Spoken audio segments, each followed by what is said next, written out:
Seguimos aquí en Amanecer Minero. Ya tenemos en línea, en videollamada, a José Luis Tapia, experto en temas de economía. ¿Cómo estás, José Luis? Buenos días. Hola, José Luis, buen día. Buenos días, Karen. Buenos días, Emilio.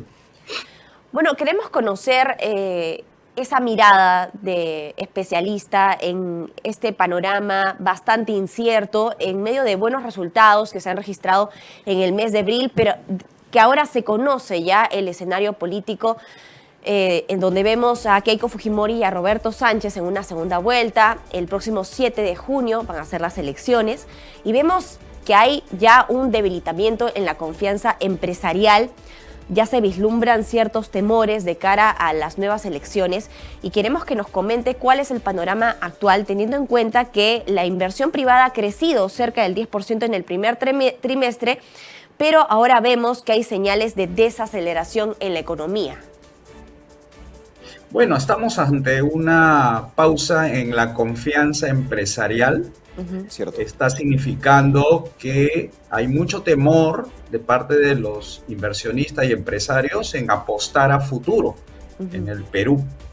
Y esto corresponde a una etapa electoral cuya, digamos, previsibilidad de los resultados sigue siendo incierto, lo que hace que el capital se detenga, lo que hace que el capital reaccione frente a una incertidumbre. Por eso que los empresarios, más que ponerse nerviosos frente al riesgo, es en realidad frente a la incertidumbre. Y eso origina que haya esta pausa que he mencionado hasta que el panorama se encuentre bastante claro para ver cuál de las dos opciones es la que va a triunfar finalmente.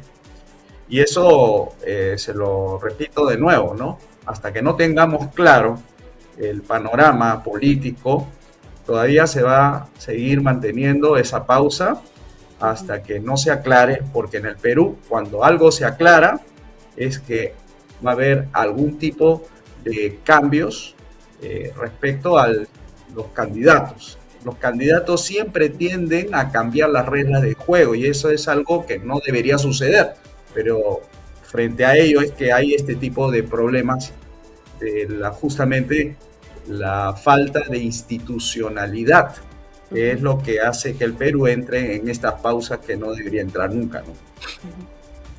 Así es, José Luis, sobre todo resaltábamos y conversábamos la semana pasada de que ahora las grandes empresas mineras que vienen con presupuestos millonarios para invertir en el Perú, en cobre, en oro, en proyectos auríferos, etcétera, eligen ya no solo el potencial geológico, sino también eligen países, debido a que las inversiones son a 30, a 45, a 25 años. Tenemos también que el INEI reporta el crecimiento económico, pero cae minería e hidrocarburos. La economía peruana creció un 3.21% en marzo de este año, impulsada principalmente por los sectores de construcción, comercio y manufactura. Sin embargo, la minería e hidrocarburos retrocedieron un 4,56% debido a la caída de producción de gas natural y petróleo tras la interrupción del ducto de Camisea operado por Pluspetrol. ¿Cuál podría ser la tendencia en las siguientes semanas, teniendo esta incertidumbre política? Mucho depende de la burocracia. Te diré que eso es algo que también juega su papel. En el proceso político hay actores, ¿no? Los votantes, por un lado, quieren bienestar, los políticos quieren la reelección, los grupos de presión quieren rentas fuera del mercado y los burócratas quieren más poder, quieren más presupuesto, porque eso le eleva su prestigio.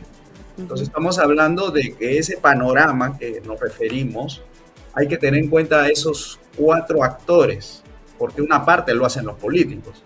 Sin embargo, están los grupos de presión. Por ejemplo, para el caso de la minería serían los grupos ambientales. Para las personas como nosotros que somos votantes queremos que haya más inversiones. Pero los burócratas también juegan su papel en esta incertidumbre.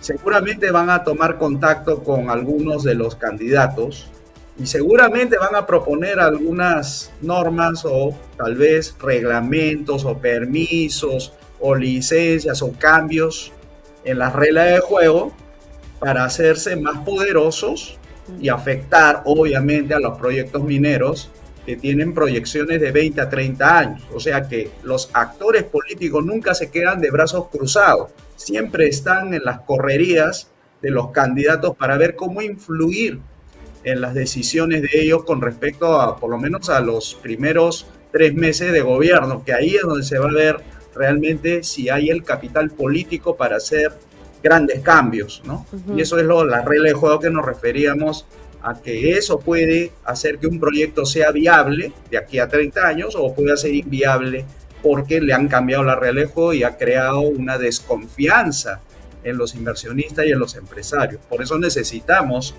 que las reglas de juego se mantengan como está hasta ahora, y realizar cambios marginales en el camino si es que es necesario, pero no realizar grandes cambios si es que no hay necesidad de hacerlo, ¿no?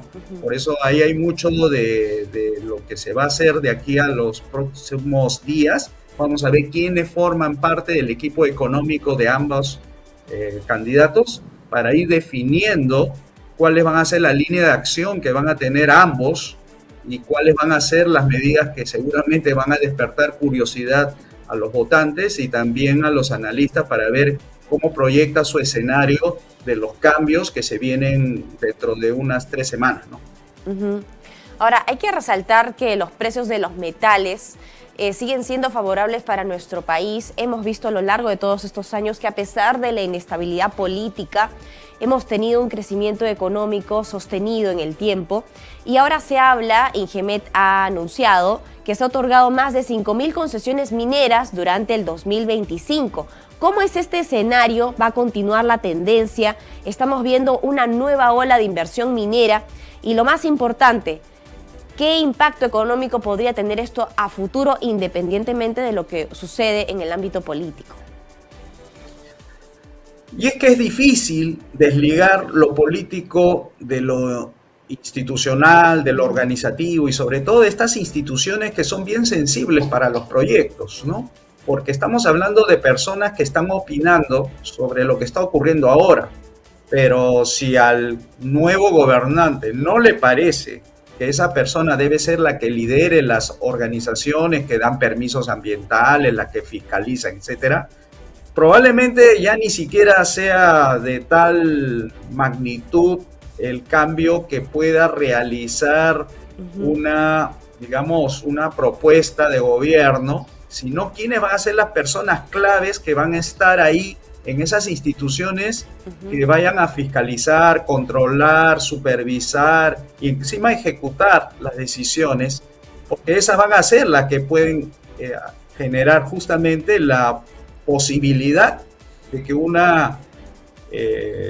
proyecto camine o una imposibilidad de que se pueda continuar, porque hay personas claves en que lo puedan, digamos, hacer posible de que esta incertidumbre pueda aumentar o pueda disminuir. Son las personas, y digo personas porque generalmente las administraciones mantienen siempre la misma regla de juego a pesar de que cambian las personas, pero aquí en el Perú cambian personas y cambian regla de juego, o sea que de las dos tenemos, así que nada es evitable, ¿no? En estos casos. Ajá, se ha anunciado que Pedro Franque va a liderar el equipo económico de Pedro Sánchez. Él ha sido exministro de Pedro Castillo. Ya hemos visto un poco cómo ha sido, digamos, la gestión de Pedro Castillo y el impacto que ha tenido en lo económico. Y ahora Roberto Sánchez anuncia que lo va a tener en su equipo. Esto va a generar especulaciones en el mercado, en la economía, va a generar mayor desconfianza. Todavía no sabemos cuál podría ser el desenlace de cara a la segunda vuelta de las elecciones. Hay quienes dicen que ante el temor globalizado podría salir Keiko Fujimori, pero simplemente son especulaciones, todavía no hay nada dicho. Pero ¿cómo ves la tendencia, el comportamiento?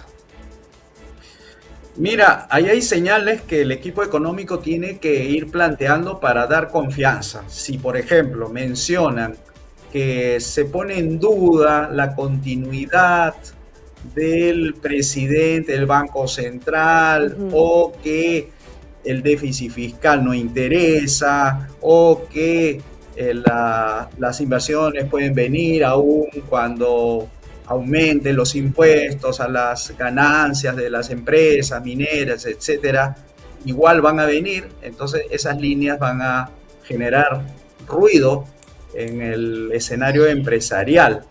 Entonces, lo que vayan diciendo hay que tener, como se dice, entre líneas, subrayado, para ir perfilando cuáles van a ser esos efectos posteriores, ¿no?, en las decisiones de los inversionistas. O sea que importa mucho saber qué es lo que van pensando en el camino para ir arreglando, digamos, lo que sea necesario para que camine un proyecto o no. Pero es algo que todavía hay que ver, porque yo creo que están hablando todavía de lo que se llama sueldo mínimo, pero ya cuando empiecen a tocar quiénes van a ser los que compongan ese equipo económico en el área minera, hay que ir escuchando qué es lo que van pensando sobre la materia, ¿no? Correcto. Bien, queremos hablar un poco ahora del INGEMET, que ha otorgado más de 5.000 concesiones mineras durante este año 2025. Esto de las concesiones mineras lo tenemos un poco archivado, ya que tenemos un 100% de terreno para la exploración minera. Solo de ese casi 17 está concesionado. De ese 17, un pequeño porcentaje, cerca del 1,5, 1,56% se puede realmente intervenir. El INGEMET otorgó 5.089, para ser exactos, títulos de concesiones mineras en el 2025, un aumento del 27,12% frente al año anterior. Esta entidad también registró cifras récord en petitorios mineros tras liberar nuevas áreas con potencial para el cobre, el oro y la plata. Ahora, ¿cuál tendría que ser el escenario político favorable para que esto realmente tenga un efecto positivo a largo plazo? Bueno, que estemos hablando de candidatos que hable primero de que es necesario poner orden, eso es una verdad, eso lo pueden decir los candidatos y no pasa nada, porque eso es parte de la civilización, mantener el orden. Pero el otro tema es que el poder político también tiene que tener límites, y eso es algo muy importante, porque cuando no hay límites hay discrecionalidad, y cuando hay discrecionalidad hay lo que se llama el famoso criterio de conciencia, o sea, puede cambiar su opinión de un día para otro porque no hay ninguna regla que se lo impida. Correcto. Imagínense que si eso fuera así, todas las decisiones económicas se espantarían porque una autoridad podría cambiar de opinión y cambia la regla de juego, y ya no habría pues una predictibilidad, una proyección de mediano y largo plazo, porque simplemente al burócrata, al político cambia. Entonces hay que tener en cuenta que los gobiernos tienen que ser limitados. No podemos aceptar que los gobiernos tengan esos poderes como si fueran infinitos, ¿no? Entonces hay que siempre, la ciudadanía tiene que ponerle límites al poder para que sea más predecible los comportamientos de todos nosotros y de las reglas de juego. Por eso, eso es en primer lugar. En segundo lugar, los mercados tienen que ser libres de fraude, libres de engaño, libres de estafa, libres de apropiación y libre de lo que se llama la discrecionalidad, para que los mercados y todo empiece a funcionar correctamente y no nos estemos guiando por señales políticas. La economía tiene que guiarse por señales económicas, los precios, las inversiones, exportaciones, etcétera, y no por a ver si es que INGEMET va a cambiar de opinión cada cierto tiempo porque entró un gobierno.